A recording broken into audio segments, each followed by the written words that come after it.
Here to the master bedroom area. This crack right here is a keyway joint. It's a tongue and groove piece of steel. They're 10 feet long, and it went all the way across the house here. And what it's designed for is to keep the two separated slabs together by using a keyway. Well, there's another crack that went this way, and this tells me that this side is going down. And it is. And if this side of the home is going down slightly, we're going to see cracks in corners like this. The weakest part of walls are doorways, windows, and thresholds. Then the stress comes right up through the ceiling, and we've got all these ceiling cracks that are going on throughout this whole area. Also, the drywall joints are going to come apart right here, the shearing. And over here, the drywall is cracking. The weakest point of drywall is the drywall joint, so it's cracking here and then going down there, coming over, cracking down here as well.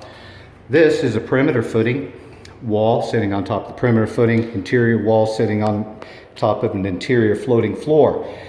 When the foundation wall moves separately than the interior wall sitting on the interior floating floor, you're going to get shearing right here in these areas.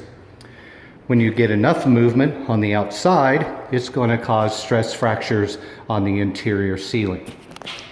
And there's another crack coming down like right through there. So all of this evidence is shouting very loudly that the perimeter foundation of this home is being saturated by way too much water is collecting. So we'll go outside and take a look at it. We're just outside the bedroom, and you see these visible cracks right here and up over here. And this is not only suggesting, but it's a fact that this side is moving down. The other factors of evidence are right there. Vertical fractures in the stem wall. Breaks. It's compromised. And all of this rainwater is coming down and landing right here next to the home. They have, however, try to get turned around here, they have put up rain gutters, which is going to alleviate most of the moisture issues on this side.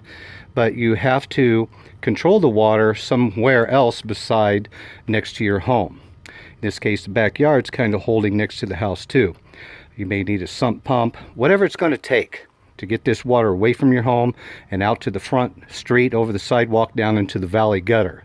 For more information about heaved floors, slab stitching, contact James at 602-418-2970, or you can always go to concreterepairman.com for more information. Thanks for watching, and have a great day.